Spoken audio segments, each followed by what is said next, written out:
का वेणुगोपाल जी, बंसल साहब और मेरी तरफ से मैं स्वागत करता हूं।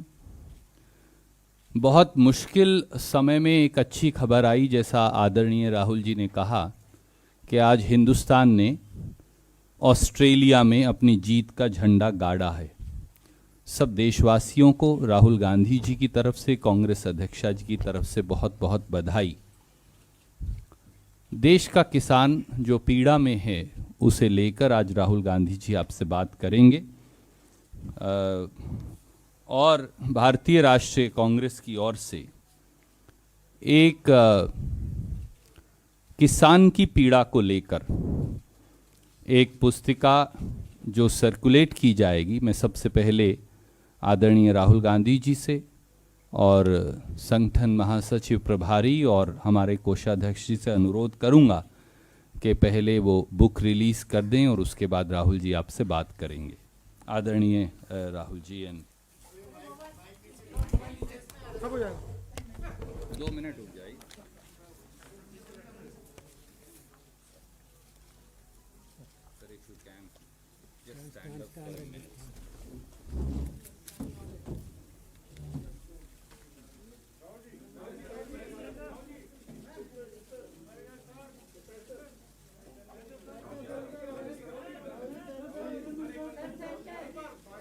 देखें सी कितने फेयर हैं हम लोग, इधर भी दिखाते हैं, उधर भी दिखाते हैं, उधर भी दिखाते हैं। हाँ, बीजेपी होती तो बस ऐसे करती।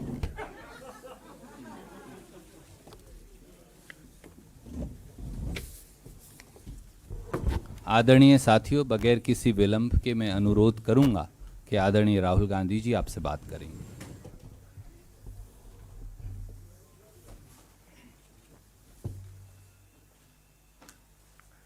Good morning. There is a tragedy unfolding in our country today. Government wants to ignore this tragedy. It wants to misinform people about this tragedy. But the truth is that a huge tragedy is unfolding. And I'm not just talking about the farmers, because that is only a part of that tragedy. And I would like to go into a little bit of detail about what is happening to our country. And I think it is important that youngsters who believe in the future of this country listen carefully to what I am saying, because this is not about the present. What is happening is about your future and this country's ability to be economically strong, this country's ability to give you a job, this country's ability to stand tall among other nations. So, what we are seeing, and we've seen it in industry after industry after industry. We've seen it when it comes to the airports. We've seen it when it comes to infrastructure. We've seen it when it comes to power. We've seen it when it comes to telecom. We've seen it when it comes to retail. Across the board, what we are watching is the development of massive monopolies in this country. What do I mean? I mean that 3, 4, 5 people are now owning this country. This country is now owned by a limited, small group of people who I term as crony capitalists, who have a close relationship with the Prime Minister and who provide the Prime Minister with media support. And I don't mean you, because you are not the decision makers. I mean the forces that control you. Which was the space that was protected from monopolies until now? First of all, the biggest business in this country, and this is something that youngsters have to understand, the biggest business in this country is agriculture. 60% of our people are in agriculture, and in terms of the value, agriculture is by far the biggest hit. Agriculture is not just what the farm grows. Agriculture is the machinery that moves that produce.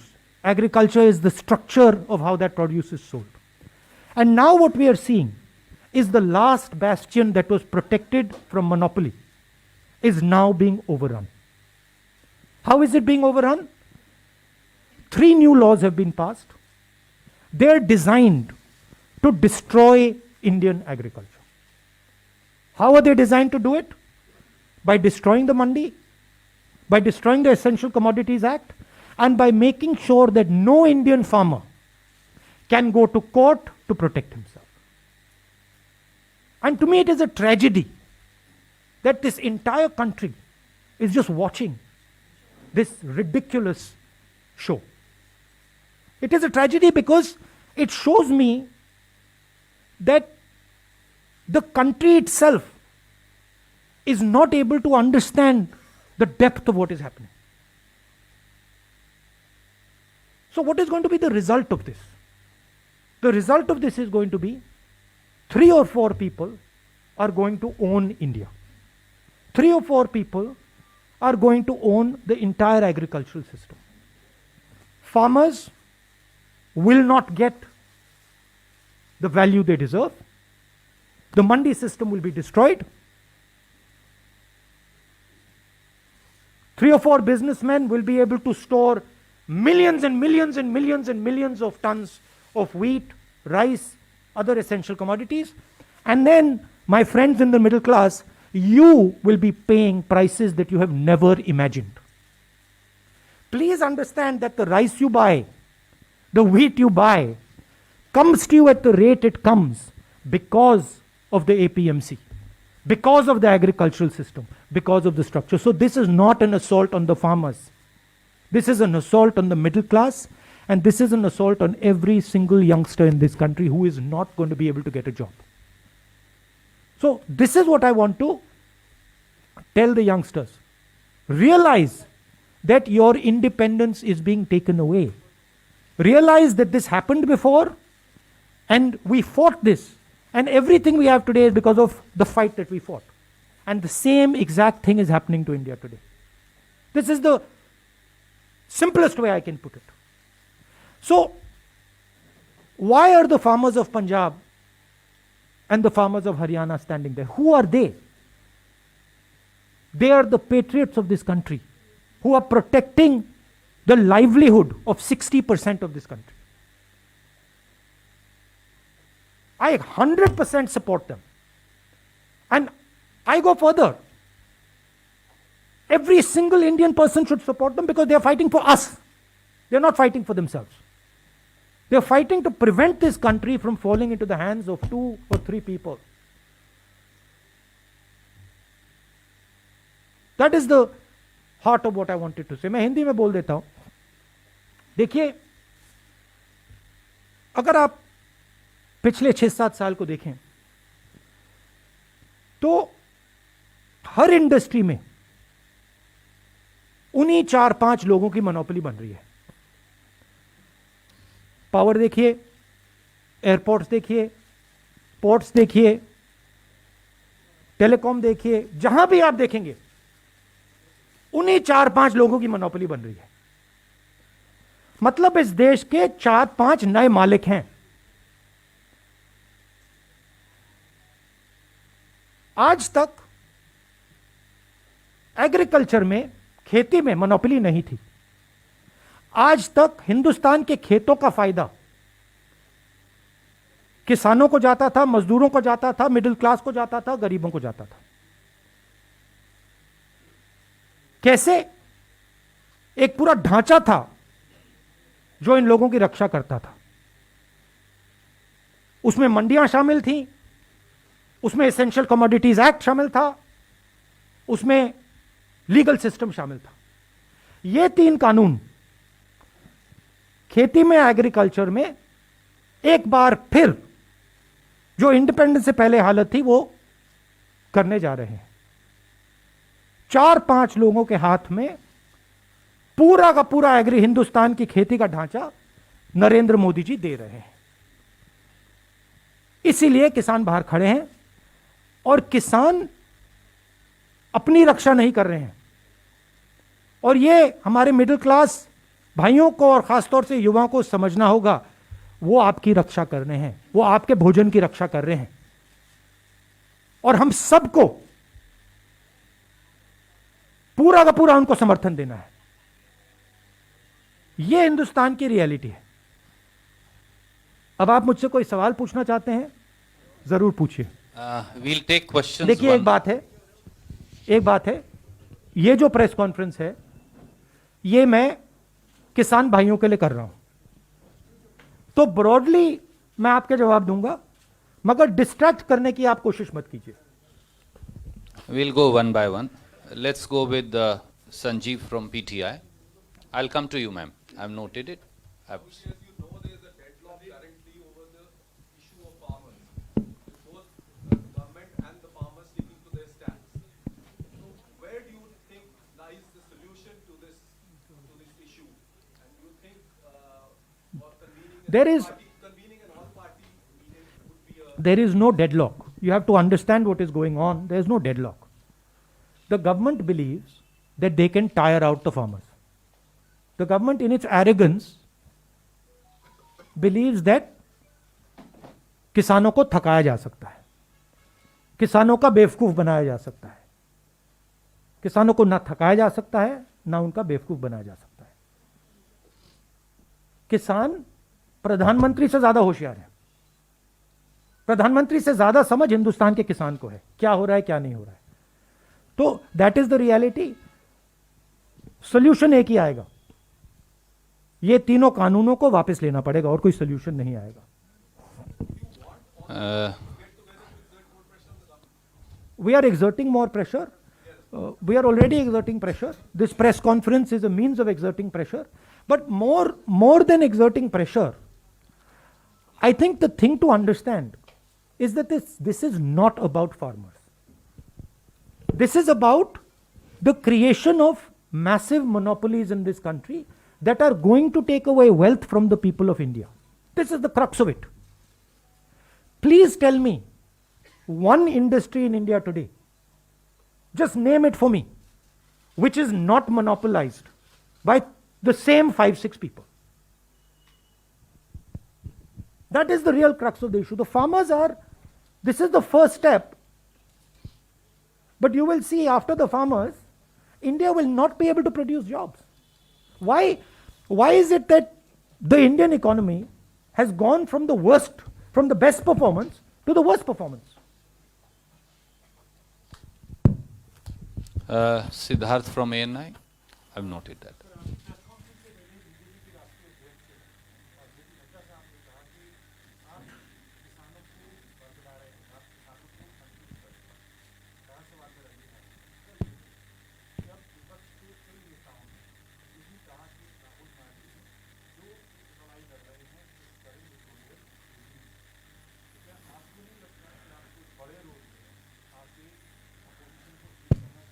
अभी मुझे, हाँ, ये attempted distraction है, ये अभी full distraction नहीं है, attempted distraction है, बट ठीक है। हाँ, देखिए, जो उनके दिल में है वो मेरे बारे में कहते हैं। सरकार किसानों को डिस्ट्रैक्ट करने की कोशिश कर रही है। सरकार कह रही है किसानों को कि देखिए, बात करिए हमसे, 10 बार बात हो गई, 9 बार बात हो गई, वो उसको सरकार घसीटती जा रही है। तो रियलिटी किसान जानते हैं, और राहुल गांधी कौन है, क्या करता है, हिंदुस्तान का हर किसान जानता है। किसान जानता है भट्टा परसौल में नड्डा जी नहीं खड़े थे, मैंने तो उनको नहीं देखा। लैंड एक्विजिशन समय नड्डा जी तो नहीं खड़े थे, मोदी जी तो नहीं खड़े थे, राहुल गांधी खड़ा था। तो जब किसान की जमीन का मामला था, वहां पे कांग्रेस खड़ी थी। जब किसानों के कर्जा माफ करने की बात आई थी, वहां कांग्रेस खड़ी थी। नड्डा जी कहां थे? मुझे तो नहीं दिखे। Thank you. Can we go to ABP Ashish? और ये मैं आपको एक और बात बता देता हूं, देखिए मेरा कैरेक्टर है, मैं ना नरेंद्र मोदी से ना इन लोगों से डरता हूं, मुझे कोई फर्क नहीं पड़ता, ठीक है। मैं साफ सुथरा आदमी हूं, मुझे ये छू नहीं सकते, बात समझिए। हां, गोली से मार सकते हैं वो अलग बात है, मगर छू नहीं सकते। और मैं देशभक्त हूं, मैं अपने देश की रक्षा करता हूं, ठीक है। और मैं करता जाऊंगा, मैं अकेला खड़ा हो जाऊंगा, पूरा देश अलग से दूसरे साइड हो जाएगा, मगर मैं अकेला खड़ा होकर खड़ा हो जाऊंगा, मुझे कोई फर्क नहीं पड़ता। ये मेरा धर्म है, मैं उनसे भी ज्यादा फैनेटिक हूं, ठीक है। और यहां क्या हो रहा है, जिस चीज के लिए देश लड़ा था 70-80 साल पहले, वो फिर से हो रहा है। आज मेरी बात मत मानो, जब गुलाम बन जाओगे तो फिर मानना, मेरे लिए एक्सेप्टेबल है, मैं तो गुलाम नहीं हूं ना। आशीष फ्रॉम एबीपी। सर, जिसका रेफरेंस सिद्धार्थ ने दिया, जेपी नड्डा साहब ने कुछ स्पेसिफिक चीजें पॉइंट आउट की हैं। उन्होंने कहा है कि एपीएमसी एक्ट को रिपील करने की बात आपके मैनिफेस्टो में क्यों की? दूसरा, उन्होंने कहा स्वामीनाथन आयोग की रिपोर्ट को आप लोगों ने स्टॉल क्यों किया, एमएसपी के प्राइसेस क्यों नहीं बढ़ाए? ये उनके स्पेसिफिक क्वेश्चंस हैं। इसके अलावा मैं ऐड ऑन करना चाहता हूँ सर, क्योंकि आज सुबह सुबह आपने भी ट्वीट किया था, जेपी नड्डा साहब ने आपसे चाइना वाले इशू पर भी सवाल पूछा है कि आप क्यों ये क्वेश्चन रेज कर रहे हैं, जबकि ये सभी ने पंडित नेहरू के जमाने में चाइना ने कब्जा। ये क्या जेपी नड्डा मेरे प्रोफेसर हैं क्या, कि मैं इनको जवाब देता जाऊं कि कौन है ये? क्या ये हिंदुस्तान के प्रोफेसर हैं, टीचर हैं क्या? उनका क्यों जवाब दूं मैं? कौन होते हैं वो? मैं हिंदुस्तान का जवाब देता हूं, किसान का जवाब देता हूं। किसान मुझसे कोई भी सवाल पूछे, जवाब दूंगा। और जहां तक एग्रीकल्चरल सिस्टम की रिफॉर्म की बात है, हाँ हमने रिफॉर्म की बात की है, मगर हमने एग्रीकल्चरल सिस्टम को डिस्ट्रॉय करने की बात नहीं की। हमारे किसी भी कानून में यह नहीं लिखा कि किसान जाकर कोर्ट में नहीं जा सकता। हमारे किसी भी कानून में यह नहीं लिखा कि मंडी को हम खत्म कर देंगे, नष्ट कर देंगे। हमारे किसी भी कानून में नहीं लिखा कि हम मतलब 1-2 लोगों को पूरे हिंदुस्तान का अनाज स्टोर करने देंगे। कोई भी ऐसा कानून नहीं है। Thank you, sir. Can we go to Arun from News 18? I'll come to you, ma'am. Rahul ji, 8-9 दौर की 10 दौर की बातचीत हो चुकी सरकार के बीच और किसानों के बीच। सरकार ये उम्मीद कर रही है कि कभी तो बीच का कोई रास्ता निकल जाए ताकि हमारी भी फेस सेविंग हो जाए और किसानों की बात भी रह जाए। अब संसद का सत्र आने वाला है, क्या कांग्रेस पार्टी संसद के अंदर तीनों कानून को खत्म करने से कुछ भी कम पर मान सकती है, या खत्म करने के बाद नहीं, क्यों माने? देखिए, सॉरी, खत्म करिए, डिस्ट्रैक्शन वाला, ठीक है, उसको आप बाद में बोल देना, पहले इसको मैनेज करता हूं। देखिए, ये एक प्रोसेस है। ये जो 3 कानून है, ये प्रोसेस के एक भाग है। प्रोसेस क्या थी? Process Bhatta Parsaul, process land acquisition, process की नरेंद्र मोदी जी ने कहा मैं बोनस नहीं दूंगा, एमएसपी में सही पैसा नहीं देना। आस्ते आस्ते आस्ते आस्ते नरेंद्र मोदी जी, बीजेपी किसान को कमजोर करने की कोशिश कर रहे हैं। एक बार किसान कमजोर हो गया तो फिर वो लड़ ही नहीं पाएगा। तो ये जो 3 कानून हैं, ये एक प्रोसेस है, ये यहां नहीं रुकने वाले। इनका लक्ष्य है कि हिंदुस्तान के किसान को ये खत्म करना चाहते हैं। और ये जो पूरा एग्रीकल्चरल सिस्टम है, ये अपने 3-4 मित्रों को देना चाहते हैं। ये रियलिटी है। और हमारा काम हिंदुस्तान का जो किसान है उसका प्रोटेक्शन करना है।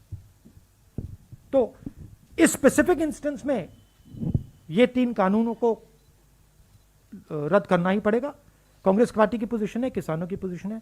मगर आप यह मत सोचिए कि अगर ये 3 कानून रद्द हो गए, नरेंद्र मोदी वहां रुकेंगे। वो नहीं रुकने वाले। वो हिंदुस्तान के एग्रीकल्चरल सिस्टम को 3-4 लोगों के हाथ में करना ही चाहते हैं और हमें उनको रोकना है। नहीं, वो डिस्ट्रैक्शन वाला विल नो, अब मैं आपके पास पूछ लो। वापस आऊंगा। पूछ लो, फिर मैं वापस आ जाऊंगा। I will come to you. Sanjay Mishra ji from Jagran. Supreme court ने इस कानून पर कार्यान्वयन पर रोक लगा दिया है और एक 4 सदस्यीय कमेटी बनाई थी जिसके एक मेंबर ने already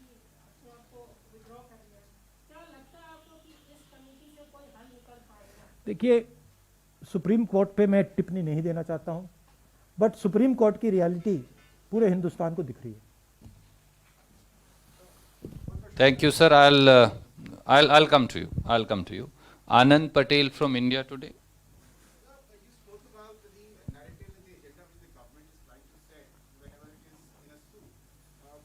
The farmers were also labeled as Naxals and terrorists and Khalistanis, and certain media also stated that now they stand exposed to the WhatsApp chat leaks. How do you see this kind of attempt, time and again by the government whenever such incidents occur? Look, the law will take its own course, but I have an observation. This was top secret information. This was not provided to anybody else. There were 4 or 5 people who knew this information. Prime Minister of India, possibly the Defense Minister of India, the Home Minister of India, the Air Force Chief. These would be the 5 people who would know this. This is a criminal act. Giving official secret information to a journalist is a criminal act, both on the part of the person who accepted it and on the part of the person who gave it. These people call themselves patriots, right? There's nothing patriotic about putting our Air Force at risk. There's nothing patriotic about taking political advantage so that our aircraft gets shot down, so that the Pakistanis know that our Air Force is coming, right? If Mr. Arnab Goswami knows, if it is on his WhatsApp, I assume the Pakistanis also know it. It's not a very big jump, right? So it is a criminal action, and that investigation should begin. I want to know whether it was the Prime Minister of India who told Arnab Goswami, or it was the Defense Minister, or it was the Home Minister, or NSA. I want to know which one of those people told this man. And this is a criminal action, so that, it should be looked into. Thank you. Let me go back to Uma Shankarji from NDTV. Also, the distressing thing, I haven't gone into the details of it, but the distressing thing to me was somebody saying this is going to be very good for us when our CRPF boys are killed, right? That is a anti-national act, and I don't like that language. Thank you. Sir, just 1 minute. Uma Hindi में बोल Shankarji. दूं? देखिए, अच्छा, आप दो सवाल हैं, एक तो किसान के है, दूसरा जवान पे है. किसान जो है वो किसी भी तरह से पॉलिटिकल एक प्लेटफॉर्म आप लोगों को नहीं दे रहे हैं, हालांकि आप किसानों की लगातार बात कर रहे हैं, उनकी लड़ाई संसद के भीतर लड़ने की बात कर रहे हैं, लेकिन सड़कों पे वो आप लोगों को किसी भी पॉलिटिकल पार्टी को मंच नहीं दे रहे. क्यों कांग्रेस इन रूट्स नहीं बना पा रही है? नहीं, ये बात नहीं है. हम किसान की इंडिपेंडेंस को रिस्पेक्ट करते हैं. ये हम बात एक्सेप्ट करते हैं कि ये किसानों का आंदोलन है, और हम उनकी जो स्पेस है, उनकी जो जगह है, उसकी इज्जत करते हैं, उसका आदर करते हैं, उसका रिस्पेक्ट करते हैं. ये रियलिटी है. ये प्रेस कॉन्फ्रेंस किसानों को मदद करने का प्रेस कॉन्फ्रेंस है. मैं यहां आया हूं, मैंने कल भी बोला, तो हम मदद कर रहे हैं, हम प्रेस के थ्रू मदद कर रहे हैं, हम स्टेटमेंट्स के थ्रू मदद कर रहे हैं, मगर हम उनका आदर भी करते हैं. Thank you.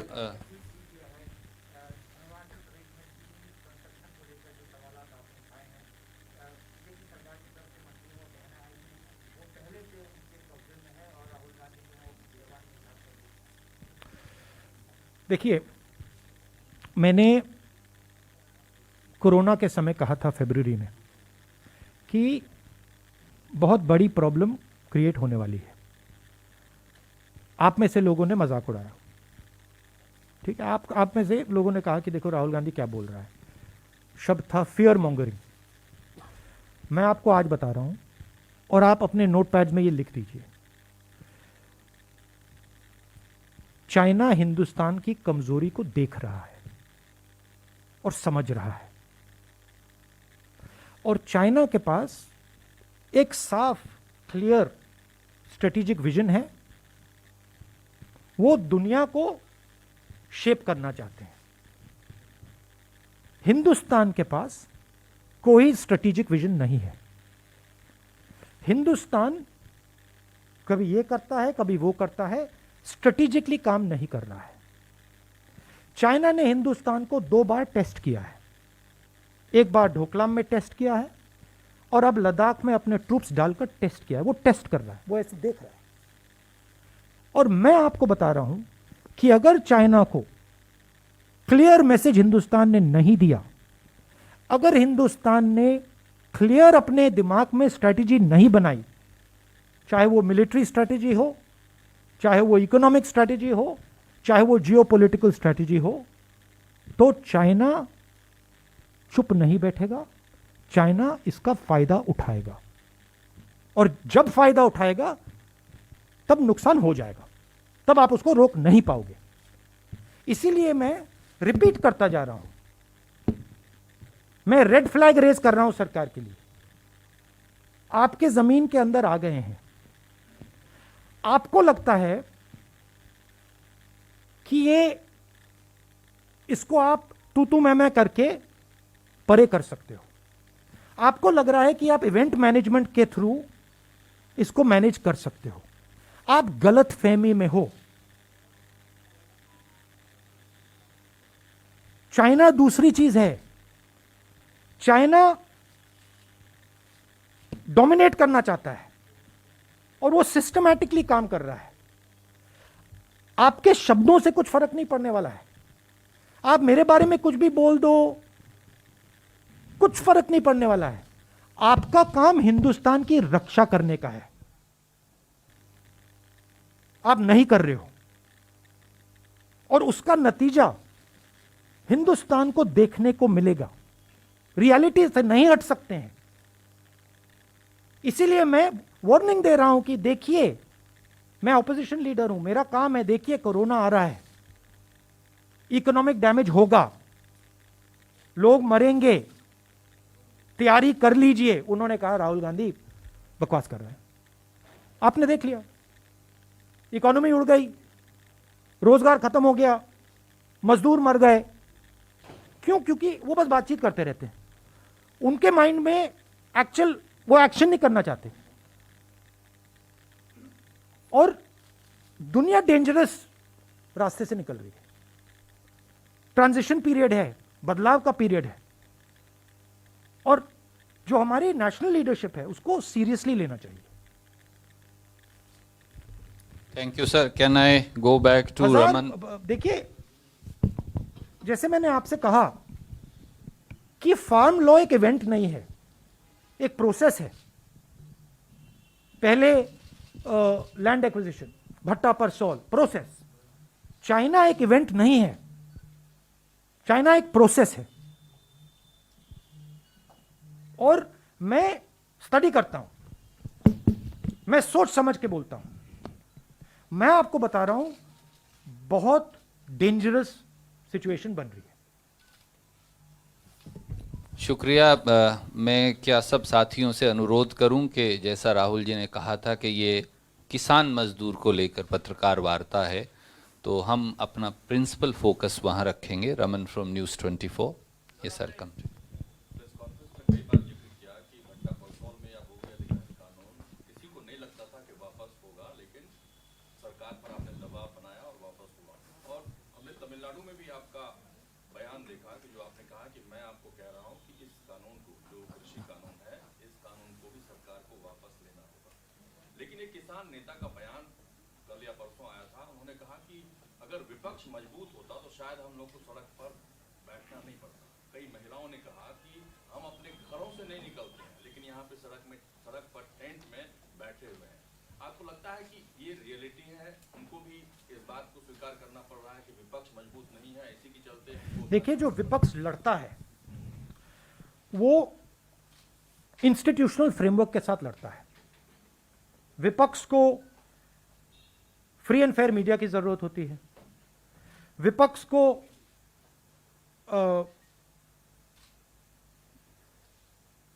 इंस्टीट्यूशंस की जरूरत होती है। विपक्ष को जुडिशरी की जरूरत होती है। विपक्ष को पार्लियामेंट की जरूरत होती है। तो हर इंस्टीट्यूशन को इन लोगों ने कैप्चर कर रखा है। कोर्ट्स को ये कंट्रोल करते हैं, मीडिया को ये कंट्रोल करते हैं, पार्लियामेंट में बोलने नहीं देते हैं। तो जिस प्रकार से अंग्रेज हिंदुस्तान को चलाते थे कि देखो अगर ब्राउन चमड़ी है तो बोल नहीं सकते, वैसे ये हिंदुस्तान को चला रहे हैं। बोल नहीं सकते, बोलोगे तो मारेंगे। तो डर का माहौल है। आपने अभी बोला कि सब लोग कहते हैं कि राहुल गांधी लड़ रहा है, मगर डर का माहौल है। आप लोग जानते हो कि जो आपको रियलिटी दिख रही है आप नहीं कह पाते हो, आप मेरे पास आके कहते हो। तो ये हिंदुस्तान की रियलिटी है और इससे हम लड़ेंगे। Thank you sir. दोबारा फिर किसानों पर फोकस लाते हुए मौसमी फ्रॉम आज तक। राहुल, आपसे पूछना चाहते हैं, हम लोग सिंघू लगातार जा रहे हैं और वहाँ पे कई किसानों ने अपनी जान गंवाई है, उनको शहीद का दर्जा वहाँ पे दिया जा रहा है। पर अगर आप देखिए तो लगातार इस तरह का सरकार भी एफिडेविट कोर्ट में दे रही है कि खालिस्तानी एलिमेंट है और वहाँ पे ऐसे संगठन है जो देश को विभाजित करना चाहते हैं, और इस तरह का एफिडेविट सुप्रीम कोर्ट में भी सरकार दे रही है। तो क्या आपको लगता है क्या अंजाम है इसका? और कई नेता सिंघू बॉर्डर पर गए, अरविंद केजरीवाल भी गए। अगर कांग्रेस से लड़ाई लड़ रही थी, क्या आपने मुनासिब नहीं समझा कि वहाँ जाना चाहिए? नहीं, वो तो मैंने आपको समझाया कि हम किसानों की जो का आंदोलन है उसको रिस्पेक्ट करना चाहते हैं, तो दैट इज द रीजन। देखिए, आपका पहला सवाल क्या था? सॉरी। कई किसान शहीद हुए हैं हाँ, वहाँ पे ठंड की वजह और से, खालिस्तानी। जहर हाँ, खाया है। जी। देखिए, गवर्नमेंट का अप्रोच है कि एटीट्यूड है कि हमें सब कुछ मालूम है और हमारे खिलाफ जो भी बोलता है वो एंटी नेशनल है, क्रिमिनल है। ये इनकी अप्रोच है। हम जो बोल रहे हैं, हमें प्रॉब्लम दिख रही है, कोरोना की हमें प्रॉब्लम दिखी, हमने बोला, गवर्नमेंट हमारा दुश्मन बना देती है।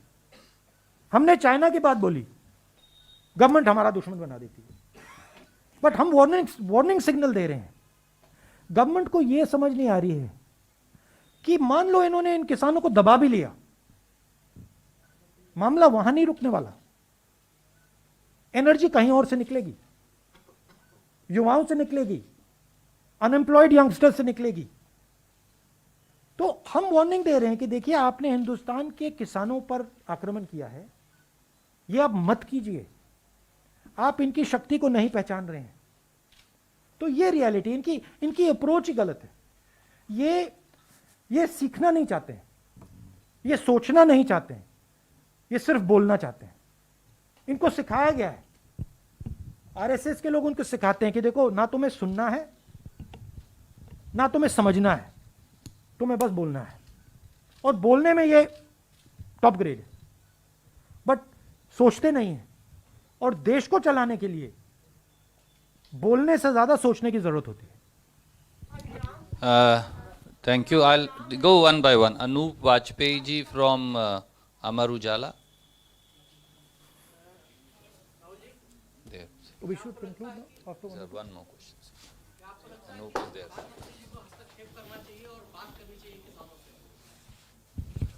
उनकी स्टाइल ही नहीं है, अब उनकी स्टाइल ही नहीं है, तरीका ही नहीं है उनका उनकी दूसरी अप्रोच है। हाँ, तो मेरे बोलने से क्या फायदा? I'll come to you. Sunil Prabhu from NDTV. Sorry, I'm not attempting to distract, but just going on Raman's point about the leadership issue and how you take it forward. I'm not going to get into that. I know that. I respect that. Because the idea is to take it somewhere else. I'm not going there. But my point is that you have been fighting the Congress party and the opposition, be it in parliament and elsewhere. You went to the president and everywhere. All options seem to be out, and now you yourself pointed out the media is not there, the judiciary is compromised, there is a parliament which is compromised. Where will justice come for the farmers? That is the critical issue, and especially in the fact that there is a leadership crisis within the opposition. I believe in the spirit of this country. I do not believe that you can impose slavery on this country. I do not believe this country will accept 5 or 6 people owning it. I don't believe it. So where will the resistance come from? It will come from the people of India. Our job is to highlight what is going on to the people of India. We are struggling. Why? Because the instrument of transmission is not controlled by us. Right? So the press is not controlled by us. We don't have the thousands of crores of rupees that Narendra Modi ji has. We cannot put thousands of crores of rupees in social media. We cannot. But this is an advantage for us. Because it forces us to be pure. It forces us to be honest. It forces us to tell the truth. This is good. I don't have a problem with it. I think broadly I will tell you, if you step back a little bit, what has happened is that the vision that India had for itself from 90s has collapsed. What used to work in the 1990s does not work anymore. So India requires a new vision. It requires a new imagination. And this is all the turbulence that is taking place because India does not have a vision. And Congress Party's job and its skill is in providing that vision. So you will see that we will provide India with that vision. There are many, many, many millions of people in India who do not accept this nonsense that is going on in the country. And they understand that there is a massive failure taking place. We used to be a preeminent economy in the world. We are laughing stock. We are complete laughing stock. We cannot give our youngsters jobs. Our farmers are sitting outside in the cold. I don't know why Narendra Modi ji thinks this is something to be proud of. This is something to be ashamed of. The whole world is looking and saying, what is going on? Why are lakhs of farmers sitting outside Delhi? So he is destroying India's image, which the Congress has built. Slowly, slowly, slowly, Mahatma Gandhi first. Slowly we've built it. वो उसको उड़ा रहा है. मतलब फाड़ फूड़ के फेंक रहे हैं. So that is the reality. We need to conclude. I'll go to Vijay Lakshmi first. JP Nadda ये भी बोले हैं बीजेपी अध्यक्ष के जब आप विपक्ष में होते हैं तभी आप फार्मर्स के साथ सिंपैथाइज करते हैं वरना आपकी सिंपैथीज ये सवाल भट्टा परसोल में हम सरकार में थे. Please tell him to read the newspapers. और कर्जा माफ हमने 72,000 करोड़ रुपए किया और लैंड एक्विजिशन बिल में हमने पार्लियामेंट में ऑपोजिशन में पास नहीं किया था. हम सरकार में थे. But anyway JP Nadda is not anybody I am answering to. बहुत बहुत शुक्रिया Samia.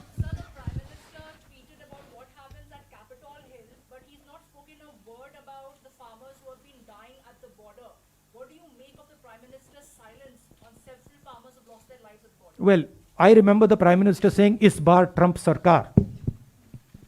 I remember in Texas it was that, he was holding his hand up and saying, "Is bar Trump Sarkar." Sorry, I'm not Trump. he's not Trump. I'm Joe Biden. Look, the point is whether he is Trump or Joe Biden. The point is whether he is Trump or Joe Biden, right? As a Prime Minister of a country, you don't do something like that. Because you're disrespecting the people of the United States by doing this. Because this is their choice, not your choice. So it is a lack of understanding of fundamentals. And now of course, Trump lost. So. Thank you, Supriya. Hindi में बोलना था आपको. WhatsApp की जो leaks हुए हैं national security अच्छा, हाँ. से जुड़े हैं देश के चौथे स्तंभ पे सवाल कर रहे हैं.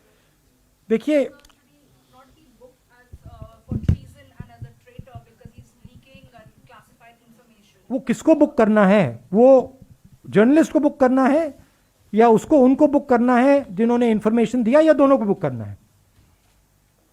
दोनों को बुक करना पड़ेगा क्योंकि इंफॉर्मेशन दिया भी किसी ने है और लिया भी किसी ने है. देखिए, एक जर्नलिस्ट को डिफेंस का सेंसिटिव इंफॉर्मेशन बालाकोट से पहले इंफॉर्मेशन दी जा रही है. उसी जर्नलिस्ट ने पहले कहा पुलवामा के बाद कि यह हमारे लिए बहुत अच्छा हुआ है।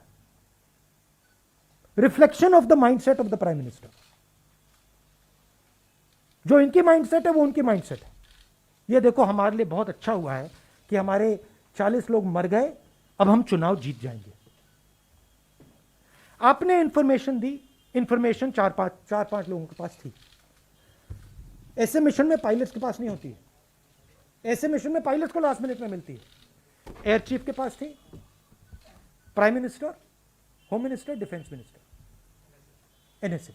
इन 5 लोगों में से किसी ने इस व्यक्ति को यह इंफॉर्मेशन दी। यह क्रिमिनल एक्शन है। पता लगाना पड़ेगा किसने दी और उन दोनों को जेल में जाना पड़ेगा और यह प्रोसेस शुरू हो जानी चाहिए। मगर यह प्रोसेस शुरू नहीं होगी। मैं बता दूंगा आपको क्यों। क्योंकि प्रधानमंत्री ने इंफॉर्मेशन दिया होगा।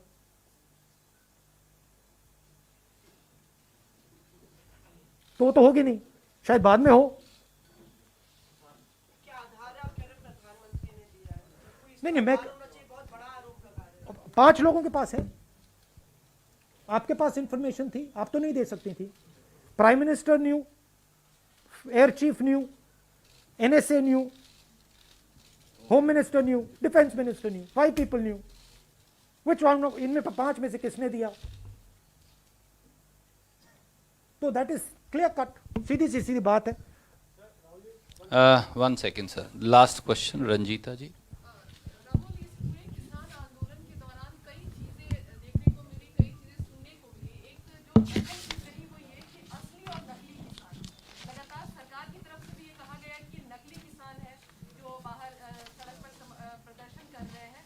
क्या डेफिनेशन क्या है असली और नकली किसान की? You have to ask the professor, why you asking me?